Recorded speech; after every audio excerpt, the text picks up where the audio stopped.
Hello and welcome to the Assessment Alchemist, the podcast where we transform the daunting world of assessments into a journey of empowerment and achievement for educators and students alike. I'm Tina Wiles, your guide in this quest to conquer test anxiety and unlock the secrets of effective test preparation.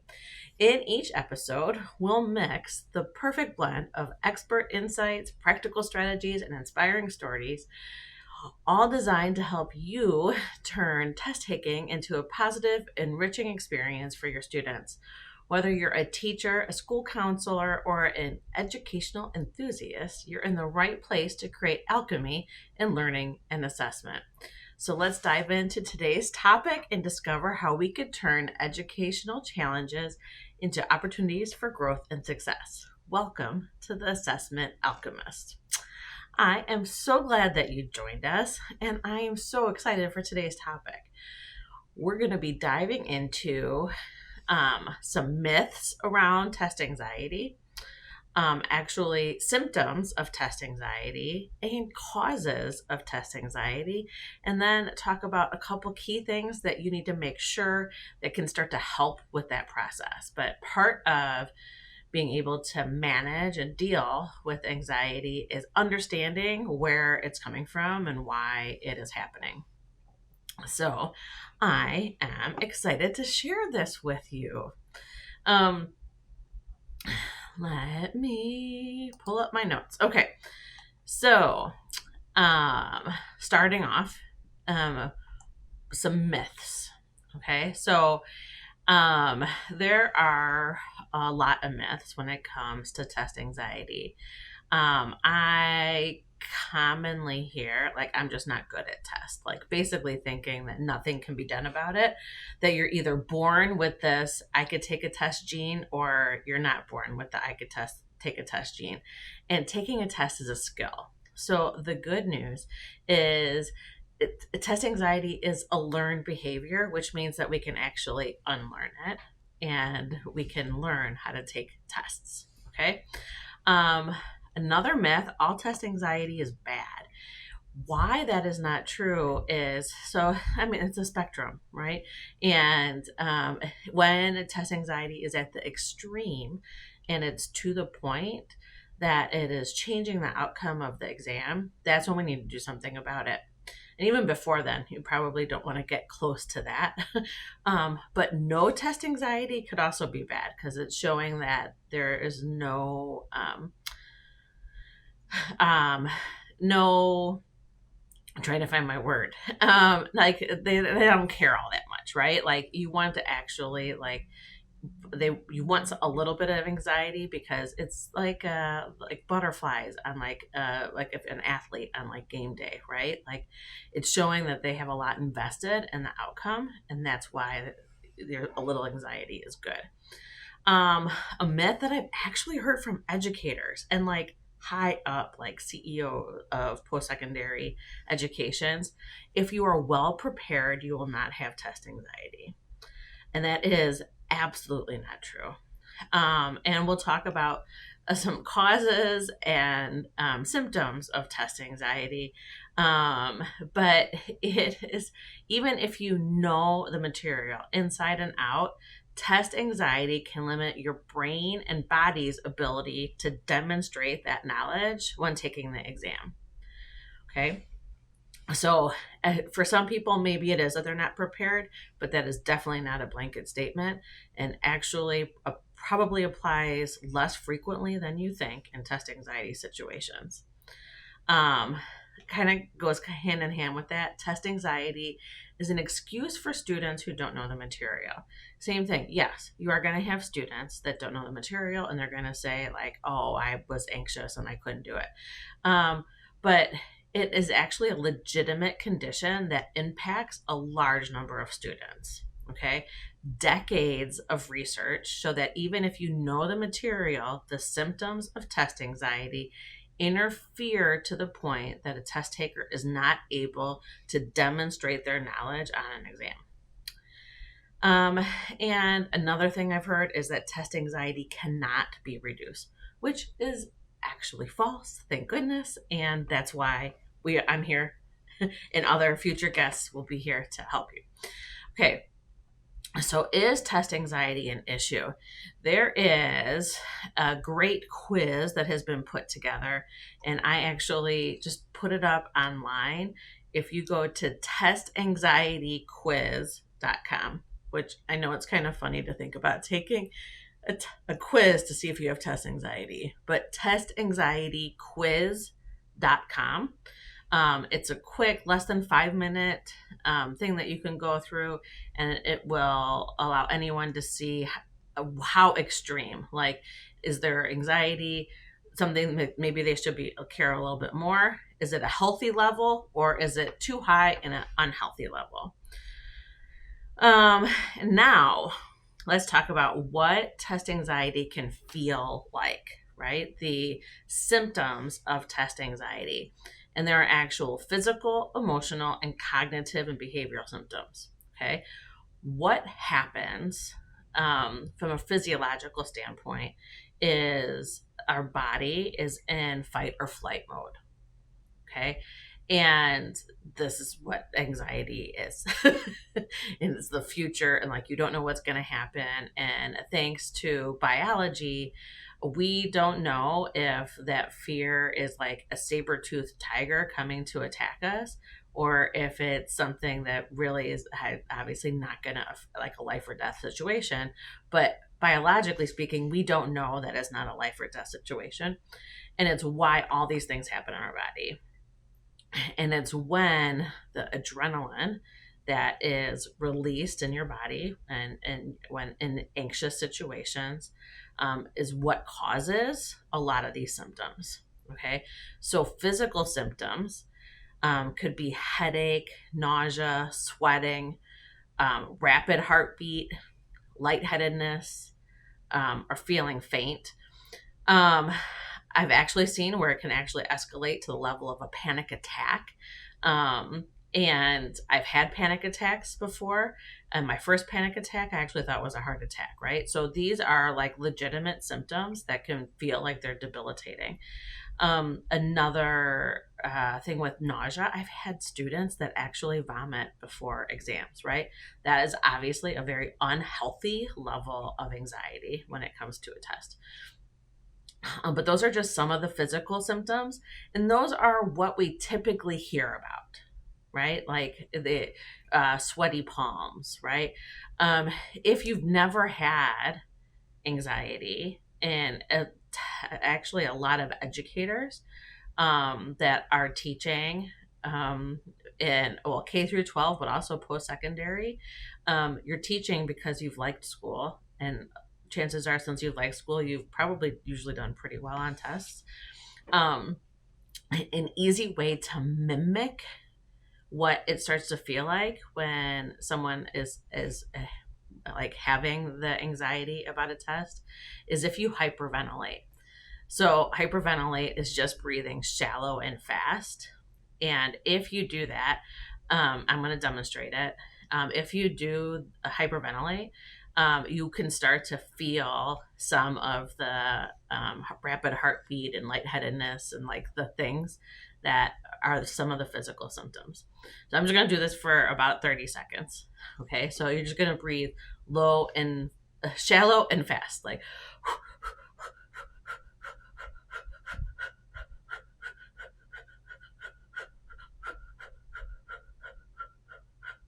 Okay, and I didn't even do that for 30 seconds, but I can already feel like lightheaded. My heart rate is starting to increase. My palms are starting to get sweaty. So physical symptoms, emotional symptoms of test anxiety. Okay, and this is sometimes like the feelings that they don't know why they're feeling them, especially in younger K-12 situations. But obviously stress, but helplessness, fear, disappointment. A lot of times I'll have high school students tell me they feel like their mind goes blank when they look at a test, or a negative self-talk, like, I don't know what I'm doing. I'm not going to get this. I always get this wrong.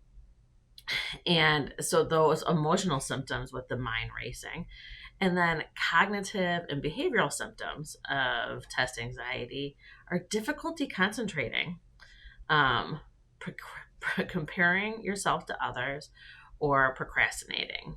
And this is where procrastination is a symptom of test anxiety. And as I'll talk about in a minute, it can also be a cause of test anxiety.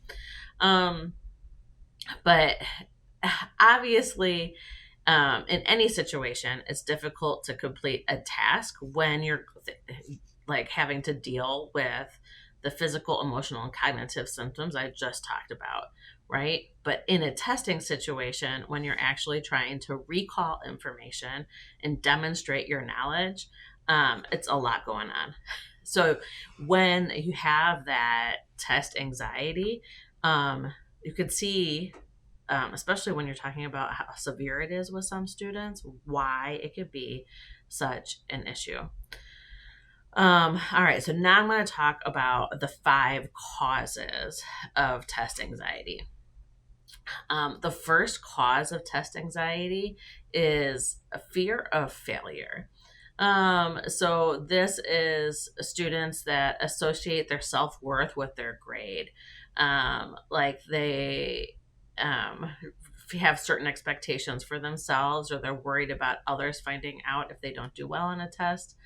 It could look like fear of disappointing others, such as parents or teachers, not living up to expectations.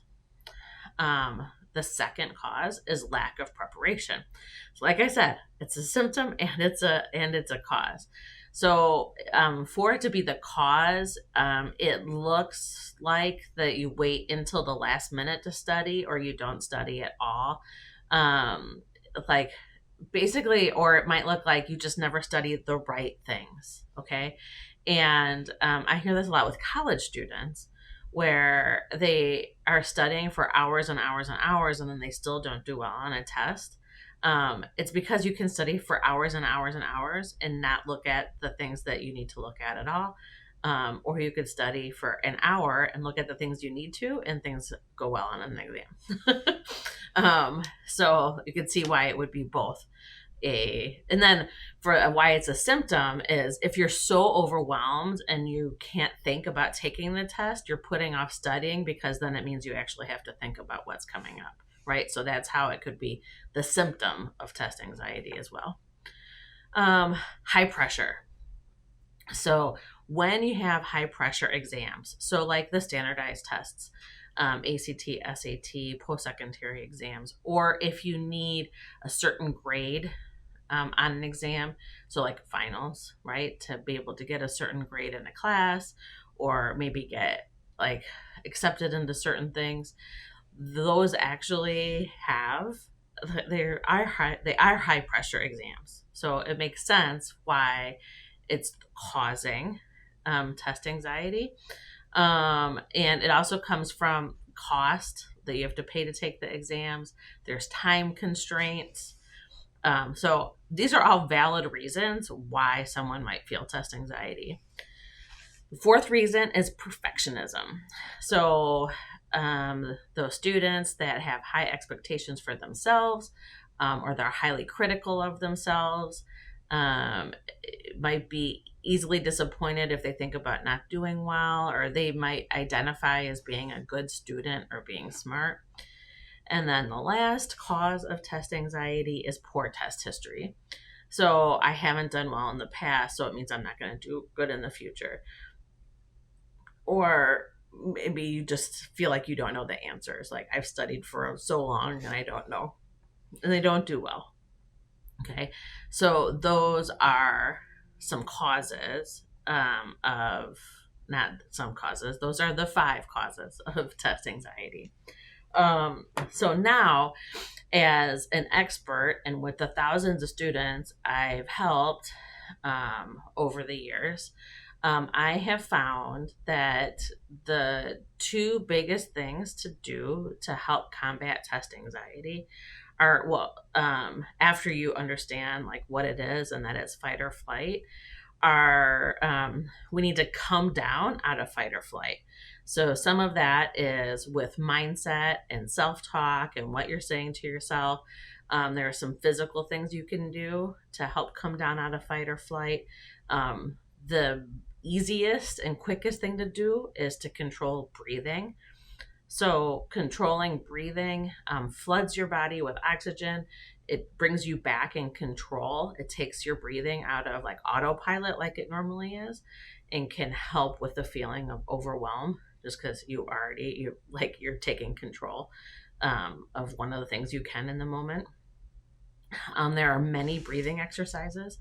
Box breathing is where you inhale for a count of 4, hold it for a count of 4, exhale for a count of 4, and hold the exhale for a count of 4, or 5, 5, 5, 3. Like it just has to be a box. I personally like to visualize. So inhale, and I'll think inhale confidence, and exhale doubt. Inhale confidence, exhale doubt. Okay, so mindset is so important. And then the other thing that helps with test anxiety is a lot of the fear of test anxiety is the unknown. So actually learning strategies for how to take exams.